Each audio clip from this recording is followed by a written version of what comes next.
क्या आप भी अपने पैसे को कहीं अच्छे से इन्वेस्ट करना चाहते हैं? क्या आप भी चाहते हैं कि आपका पैसा कम रिस्क पे अच्छा रिटर्न्स दे? क्या आप भी एक इन्वेस्टर बनना चाहते हैं? क्या आप भी चाहते हैं कि आप भी एक दिन इतने पैसे जमा कर लें कि आपको पूरी ज़िंदगी काम करने की ज़रूरत ना पड़े, और वो सिर्फ और सिर्फ इन्वेस्टमेंट से ही मुमकिन हो सकता है? आइए देखते हैं आज की वीडियो में, हम जानते हैं कुछ ऐसे इन्वेस्टमेंट जिनकी थ्रू हम अच्छे से अच्छे रिटर्न प्राप्त कर सकते हैं और कम रिस्क में भी हम इन्वेस्ट कर सकते हैं। हम अपने फंड्स को एक्चुअली मैनेज कर सकते हैं इनके थ्रू। वो आप पे डिपेंड करता है कि आप कहाँ पे इन्वेस्ट करते हैं, कैसे इन्वेस्ट करते हैं, कितना अमाउंट इन्वेस्ट करते हैं। लेकिन जो हम बताएंगे उसके लिए आपके ऊपर प्रेशर नहीं है कि आपको वो इन्वेस्ट करना ही है। आखिरी कॉल आपका होगा, जहाँ पे आप इन्वेस्ट करना चाहते हैं वहाँ पे कीजिए। हम सिर्फ आपको कुछ एक टिप्स देंगे आज, जिसकी वजह से आपकी इन्वेस्टमेंट अच्छी हो सकती है हमारी टिप्स ट्रिक्स गलत भी हो जाएं, क्योंकि किसी भी की भी प्रेडिक्शन कोई मायने नहीं रखती जब मार्केट का फ्लो होता है। जब मार्केट एक फ्लो में होती है, चाहे वो बुलिश हो या बेरिश हो, आपकी टिप्स और ट्रिक्स सारी की धरी रह जाती हैं जब मार्केट का ट्रेंड चल रहा होता है।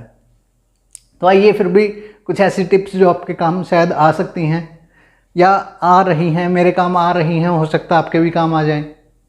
आइए जानते हैं। तो सबसे पहला जो इन्वेस्टमेंट होता है, सबसे पहला वो आप कीजिए म्यूचुअल फंड्स में।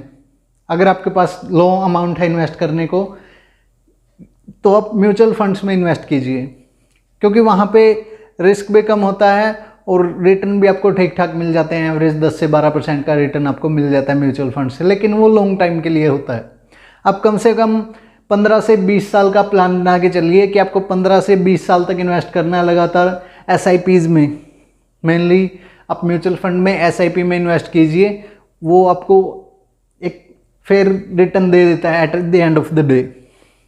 जब आपकी इन्वेस्टमेंट कंप्लीट होगी, जब आप 20 साल इन्वेस्ट कर चुके होंगे, तो आपको एक अच्छा रिटर्न मिल जाएगा उस टाइम पे। अगर आप 30 के हैं तो आपकी 50 की एज में आपकी रिटायरमेंट बिल्कुल सिक्योर हो जाएगी। होपफुली आप उस टाइम पे फाइनेंशियली फ्री होंगे। अगर आप अच्छे से कंपाउंड करके अपना पैसे को देखेंगे, आज के टाइम पे अगर आप कंपाउंड करते हैं, आप कैलकुलेटर का यूज़ कर सकते हैं किसी भी। तो अगर आप देखेंगे कि 10% के रेट ऑफ इंटरेस्ट से, और उस पर आप इन्फ्लेशन लगा लीजिए, तो आज का 2 से 2,500 के आसपास के इन्वेस्टमेंट पे SIP पे आपको आज से 30 से 35 साल की नॉर्मली टाइम में आपको ठीक ठाक 2 से 2.5 करोड़ रुपए के बीच में आपका अमाउंट मिल जाएगा। और उतने में आपकी इन्वेस्टमेंट मेरे ख्याल से 1 से 1.5 करोड़ के आसपास आपकी इन्वेस्टमेंट जा चुकी होगी 30 साल के अंडर में, या 1 करोड़ से भी कम की इन्वेस्टमेंट गई होगी उसके ऊपर आपकी, और आपको इतना अच्छा रिटर्न वो आपको दे के जाएगी 30 साल की। अगर आप टाइम बाउंड रखते हैं तो वहीं पे अगर आप 20 साल का रखते हैं तो वो उसका आधा हो जाएगा वो अमाउंट। मान लीजिए अगर आपका 30 साल बाद 1 करोड़ बन रहा है, तो 20 साल के बाद वो आपका 50 लाख हो जाएगा। कंपाउंडिंग का यही मजा है। अगर आप लगातार करते रहते हैं तो वो आपको बड़ा इंजॉय देती है। आखिरी टाइम पे जाके वो इतनी ज़्यादा आपको ग्रोथ दे देती है जितना आप पूरी लाइफ में काम करके नहीं कर सकते। कंपाउंडिंग की एक चीज़ मान लीजिए आपके पास 1 सेंटीमीटर मोटा पेपर है, आप उसके ऊपर 1 सेंटीमीटर मोटा पेपर और रख देते हैं, तो आपको क्या लगता है कि वो कितने टाइम बाद कितना बड़ा हो जाएगा?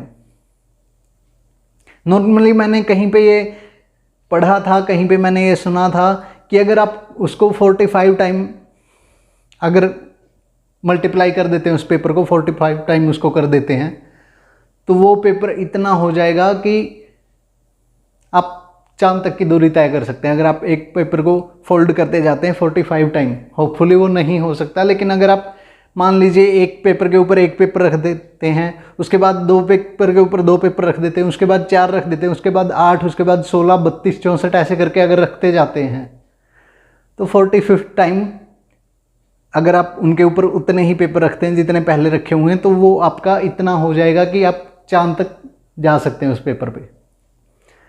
और आप हिसाब लगाइए कि अगर आपको चांद से वापस धरती पे आना है तो वो सिर्फ 46 टाइम, 46वीं बार वो पेपर इतना ज़्यादा मोटा हो जाएगा अगर आप उसको फोल्ड कर देते हैं। एक्चुअल में ये होता नहीं है, लेकिन हम अगर कंपाउंडिंग की बात करें तो वो पेपर इतना मोटा हो जाएगा कि हम चांद पे जा सकते हैं और वापस भी आ सकते हैं। वो पेपर चांद तक जा सकता है और वापस भी आ सकता है, इतनी उसकी मोटाई हो जाएगी। लेकिन इतना मेरे को पता है पेपर नहीं बेंड होता, इतना फोल्ड नहीं होता वो। लेकिन ये सिर्फ एक एग्जाम्पल था कि कंपाउंडिंग कैसे काम करती है। मान लीजिए आपने आज 1 रुपया लगाया है और वो कंपाउंड हो रहा है हर महीने या हर साल, वो डबल हो रहा है। आपने किसी कंपनी में नहीं लगाया, आपने किसी अच्छी जगह पे इन्वेस्ट किया है, ये फ्रॉड कंपनीज में आपने नहीं लगाया होगा। अगर आप उसको अच्छे से इन्वेस्ट करते हैं तो अगर आपका 5 साल में या 6 साल में भी डबल हो रहा है तो आपका 6 को आप अगर 20 से मल्टीप्लाई कर लेंगे, 20 से तो बहुत ज़्यादा हो जाएगा, आपकी एक पीढ़ी 3-4 पीढ़ियाँ निकल जाएंगी 20 से मल्टीप्लाई।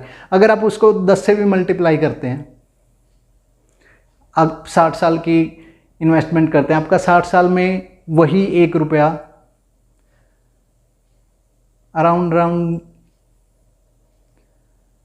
कुछ 128 या 264 के आसपास हो जाएगा। मतलब 260 टाइम आपका पैसा ग्रो हो जाएगा अगर आप 60 साल तक इन्वेस्ट करते हैं। 260 time, 264 time. Can you imagine? That is compounding. दूसरी हम बात करते हैं गोल्ड बॉन्ड्स की। सिंपल गोल्ड नहीं लेना आपको, आप गोल्ड बॉन्ड में इन्वेस्ट कर सकते हैं। वो आपको अलग अलग मिल जाएंगे ऑनलाइन। आप कोई भी गोल्ड बॉन्ड सर्च करेंगे या आप किसी ऐप के थ्रू करते हैं तो आपको ऑनलाइन वेबसाइट भी मिल जाएंगी इसकी, और कोई ऐप के थ्रू भी आप इन्वेस्ट कर सकते हैं गोल्ड बॉन्ड्स के अंदर। वहाँ से भी आपको एक अच्छा खासा रिटर्न मिल जाता है। पिछले आई थिंक 15 से 20 साल के अंदर गोल्ड 10% की एवरेज इनकम दे रहा है हर साल, और ये एक अच्छी खासी इनकम होती है 10% की, जबकि हमें एफडी पे मुश्किल से 6% की रेट ऑफ इंटरेस्ट मिल रही है आज के टाइम पे, और सेविंग अकाउंट्स पे 3.5 से 4% मिल रहा है। तो बैंक में पैसा अपना मत रखिए। मैं हमेशा बोलता हूँ बैंक में कभी पैसा मत रखिए। अगर आप बैंक में पैसा रखते हैं तो वो आपका पैसा हर साल कम हो रहा है। इंडिया में 7 से 8% का इन्फ्लेशन रेट है, महंगाई दर 7 से 8% की है। चीज़ें हर साल 7 से 8% के मार्जिन से महंगी हो रही हैं। और अगर आप ऐसे में सिर्फ 6% का या 3.5% का इंटरेस्ट लेते हैं तो आपका पैसा जो एक्चुअल अमाउंट आपका उसमें से भी कम हो रहा है। अगर आप थोड़े से शुरू करना चाहते हैं तो आपके लिए म्यूचुअल फंड बेस्ट है। उसके बाद आप हर महीने उतना ही पैसा म्यूचुअल फंड्स में डालते जाइए और वो आपका धीरे धीरे ग्रो होता रहेगा, धीरे धीरे कंपाउंड होता रहेगा। उसके बाद दूसरा, अगर आपके पास थोड़ा ज़्यादा पैसा हो जाता है इन्वेस्ट करने के लिए, अगर आप एक अच्छा खासा अमाउंट लगाने के लिए तैयार हो जाते हैं, वो 1 लाख हो सकता है, 2 लाख हो सकता है, 3 लाख हो सकता है। पहले हमने बात की थी 2000 की, 3000 की, उसमें आप SIP करिए। और अगर आपके पास 1-2 लाख अमाउंट है इन्वेस्ट करने के लिए, फिर आप खेलिए स्टॉक मार्केट की गेम। और स्टॉक मार्केट में बिना सोचे समझे, बिना नॉलेज एक्वायर किए, बिना नॉलेज गेन किए कभी मत उतरिएगा, वरना आप ऐसे गिरेंगे कि आपको पता भी नहीं चलेगा कि आपका जो 1 लाख रुपया वो कब 10,000 या 15,000 रह गया। और लोग ऐसे ही करते हैं, ऐसे ही मात खाते हैं, बस ट्रेंड को फॉलो करते हैं। ट्रेंड, अगर डे ट्रेडिंग में सबसे ज़्यादा पैसा जाता है आज के टाइम पे जो हमारे नॉर्मल मिडिल क्लास फैमिलीज़ का है, वो लालच कर लेते हैं कि एक दिन में ही ऐसे मैं अगर 1 लाख लगाऊंगा, अगर वो 4000 पॉइंट उछल गया तो मेरा डबल, ट्रिपल या 4 टाइम भी हो सकता है।